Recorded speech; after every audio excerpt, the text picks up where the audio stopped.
Okay, so hey everyone, and welcome back to another episode of The Full Global. This is where we connect with global first entrepreneurs and remote work experts from all around the world.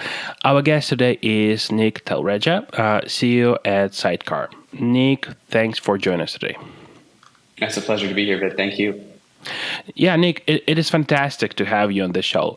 Your journey from law to venture and now as a CEO and co-founder at Sidecar is truly inspiring. So can you maybe share with our listeners some, maybe key milestones in your career that brought you to where you are today? Yeah, absolutely. If we're talking about key milestones, this goes for me way back to childhood.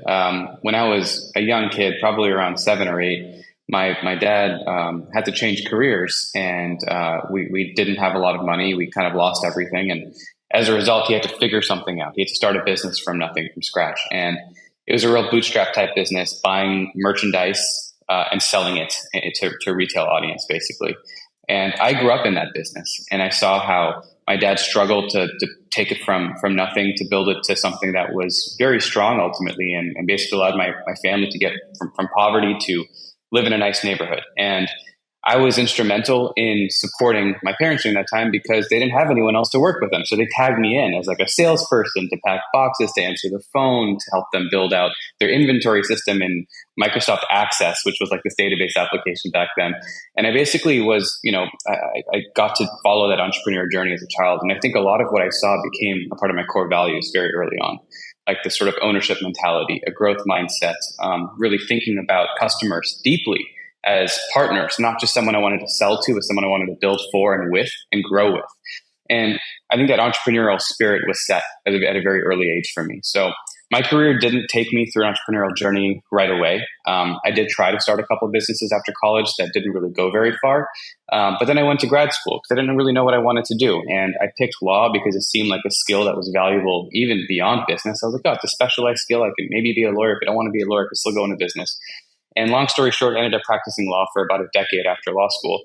And when I practiced law, I initially started working in New York City, working with very large clients, investment banks, as they were taking their, investment banks as they were representing companies that were going public, as well as companies that were pre-IPO and taking them public. So very large companies. And I would constantly find myself gravitating to reading TechCrunch and Crunchbase and all the other, publications and data sets around the startup ecosystem.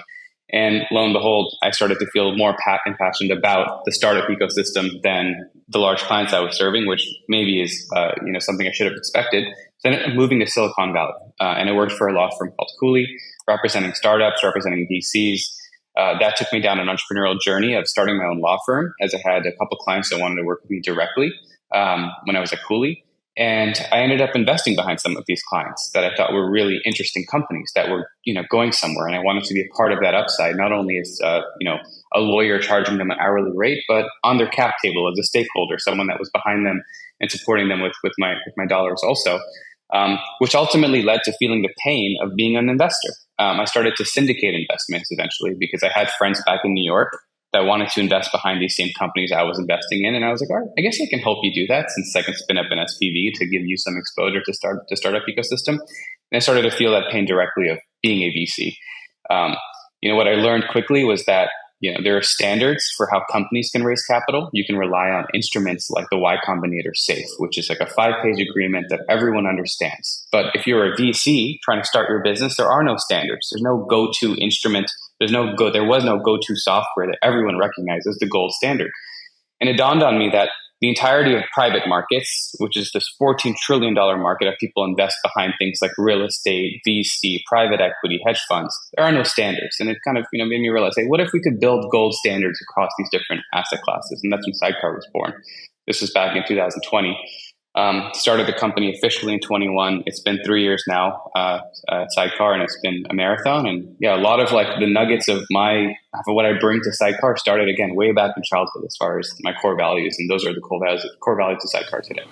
Yeah, and speaking about Sidecar, so Sidecar currently addresses this critical need in simplifying the back office complexities of fund management. That's from my understanding, right? Can you maybe delve deeper into this unique value proposition of Sidecar and how it has maybe evolved since you started?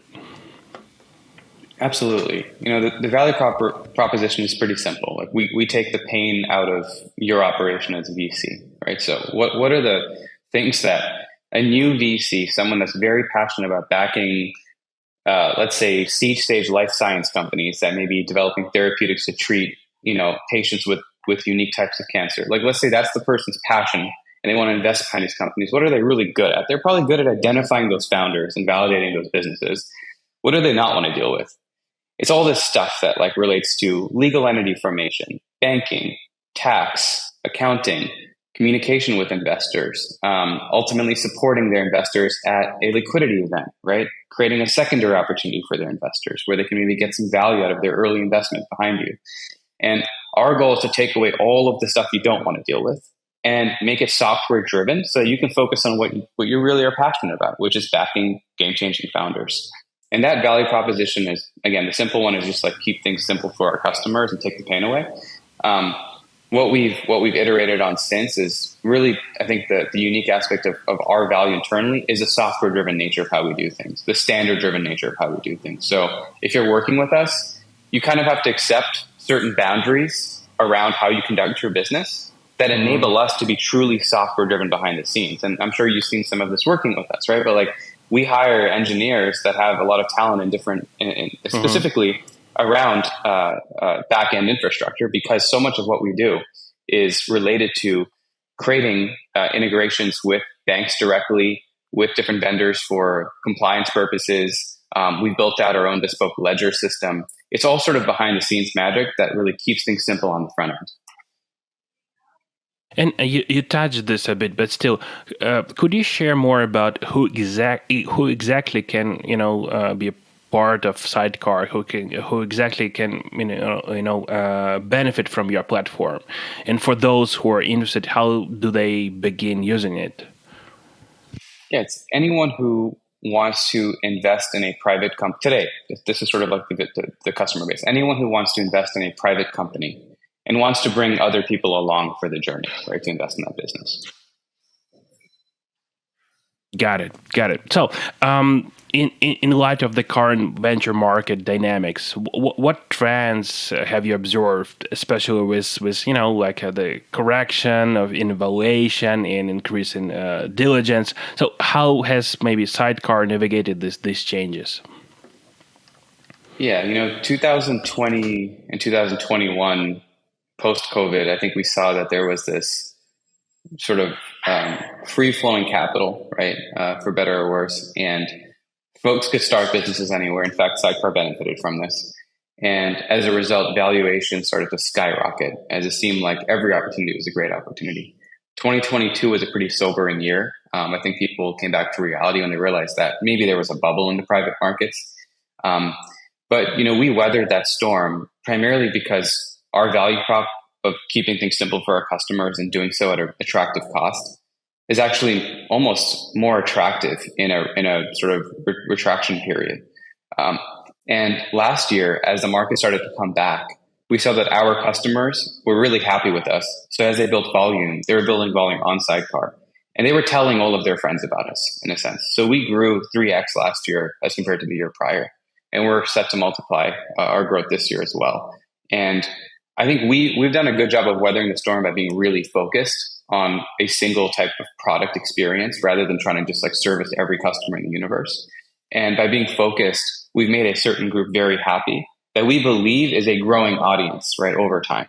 Now, that's not to say that the market is fully recovered. I think we're still in a recovery period.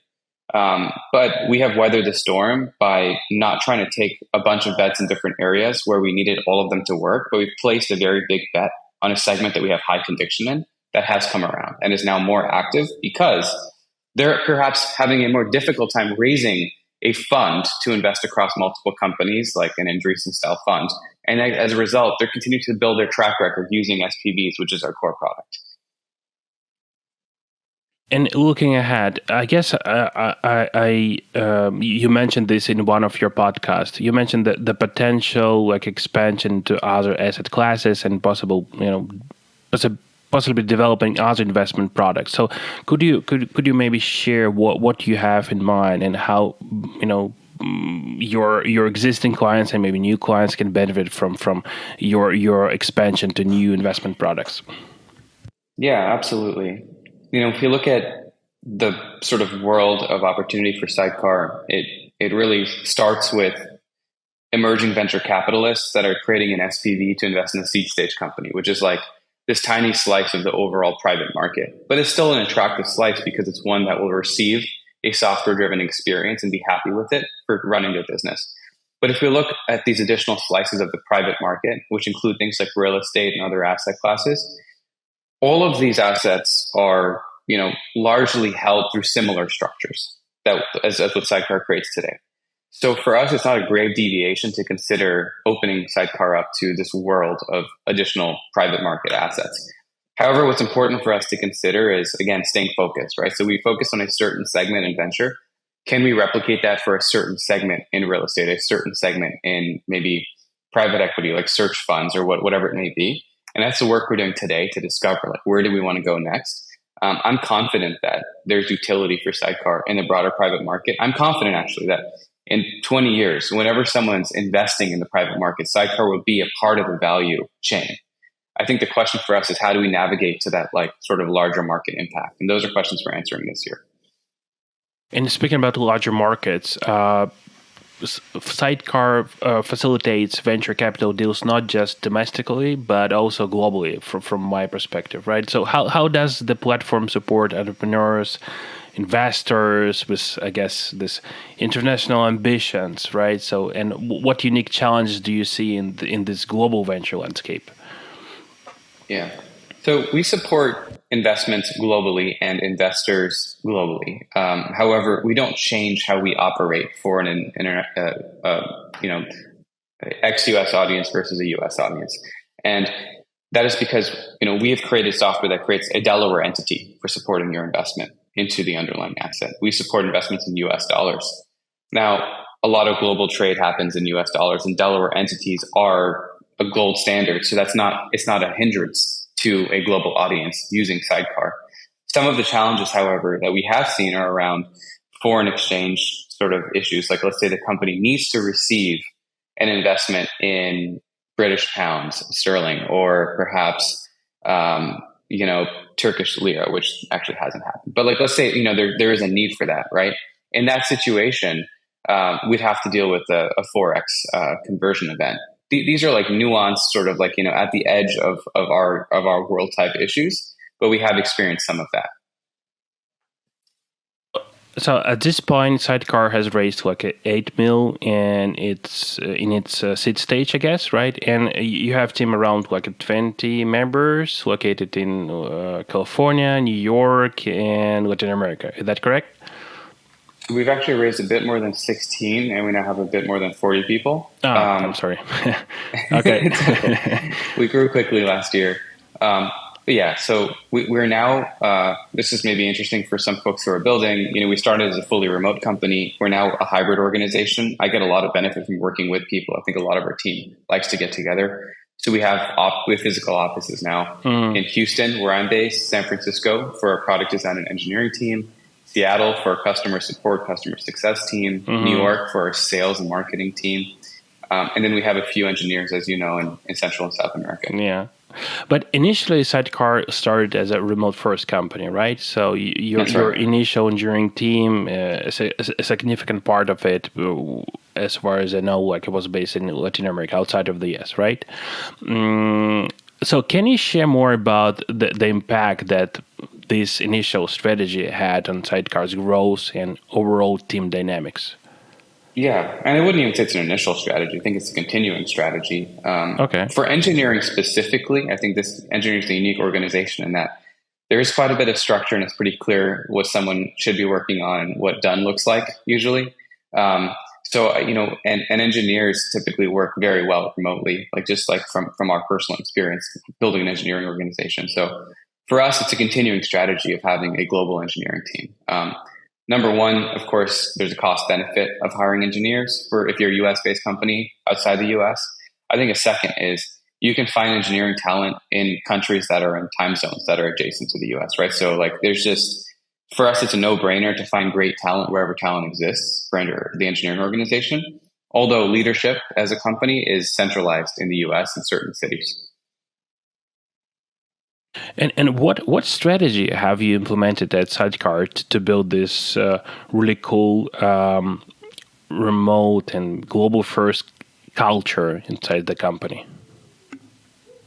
In the early days, like when we were like sub 10 people, it's a very passion driven sort of culture, right? It's like, okay, we're going to go up against this multi-billion dollar company and slice away at what they can do because we are more nimble. We care more about our customers. We found this pocket that they're missing of opportunity, right? Let's go and get it. Let's fight every day. We get up and we're just aligned. We're all in Slack. Everyone knows exactly what they should be doing and we're all doing multiple things. I think past 10 people, when you get to like 20 people, you need to be very intentional about sharing why what you're doing is important at a regular cadence and come up with some really strong core values. Now that we're 40, core values are like an instrumental part of like who we are and that identity, right? And it keeps us nimble, keeps us agile. And ultimately, the goal is to empower people to get their best work done wherever they are. Like it's not to tell people what to do. Like no one wants to work at a startup because they want instructions and they want hierarchy and bureaucracy. They want to work at a startup because they want to feel empowered to go solve their own problems and push the boundaries for themselves personally and for the company, right? So we now index around core values a lot to empower our team. And that comes into how we hire also. Like, and that applies to engineers globally as well. When we recruit anyone for Sidecar, we're looking to see like, is this person going to present a growth mindset, ownership, camaraderie? Will they care about who we're building for deeply in the same way that I do? In some way, maybe not exactly as much as I would care about a customer experience, right, via an email or something, but will they care about the end goal of growing this business? And I think that allows us to empower everybody to just go fight their own battles every day. And from your experience, what advice would you give to companies wanting to grow their business internationally and start hiring globally? Work with great partners, right? Like yourself. I mean, I think that's instrumental because what you don't want to do is take the risk of recruiting in an area where you're not familiar, where you don't know the local rules and laws, where you don't know how to validate talent, and where you might end up in a situation where someone doesn't work out and you don't have an explanation for why they may have dropped off. So I think it's very important to go through the right types of partnerships. I think it makes a lot of sense to not try to recruit directly outside the US to start if you're a US based founder, but instead to go through an agency that will employ someone directly and then contract with you so that you're following all the right protocol and laws and someone else is accountable to make sure that they're recruiting the best talent and you're fully aligned on what that looks like as you grow your business. And frankly speaking, it's been rewarding for us, for Globi, to collaborate with teams like Sidecar. You touched this a bit, but maybe how can other companies find a partner for their global expansion? Any advice specifically about that? So this goes to how perhaps we even met, right? Ask other founders, like ask people who are in the business who have done this successfully for their personal experience and why they did certain things. I think nothing can beat that firsthand sort of, just, hey, inform me on the mistakes you made so I don't make those same mistakes. Mm-hmm. Yeah, 100%.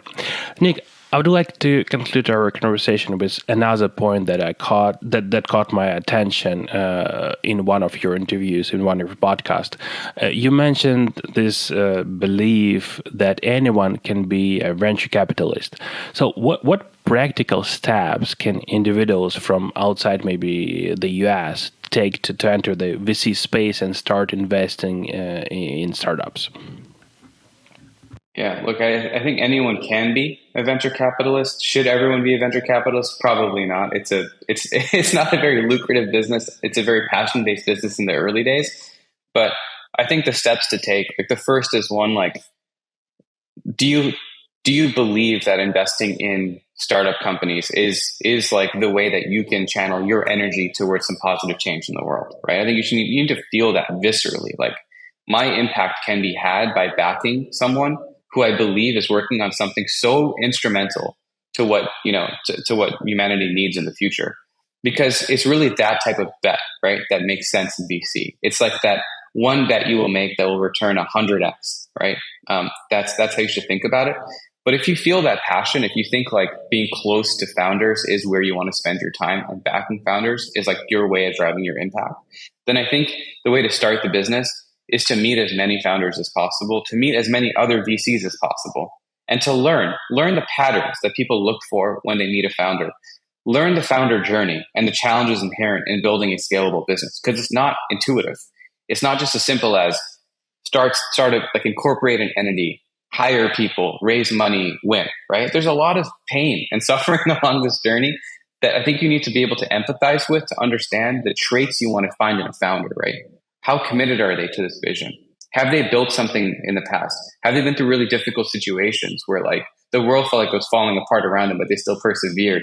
You want to be able to viscerally feel that and understand that, and then also be there for that person, because another benefit of being a VC is you're in the trenches with your founders. You want to be as supportive as you can be. You want to understand how to empathize with them. So I think just, again, meeting as many people, talking to as many people before you even write your first check. And eventually, as you sort of built your pattern recognition, figure out why you want to invest in certain categories. Is it the life sciences? Is it consumer technology? Is it energy transition? Whatever it may be. And why? Maybe it's because you have a personal interest there. You find yourself reading periodicals about decarbonization or whatever it may be. Okay, if that's your path, if it's decarbonization, go really deep. What is the latest technology? Who's working in the field? Who's maybe branching out and developing IP? And go meet those people, and then do your diligence. What's the market size? Who are the potential customers, right? This is like, it's a long path, but you'll find yourself having conversations then with a slice of founders in the market you're talking to.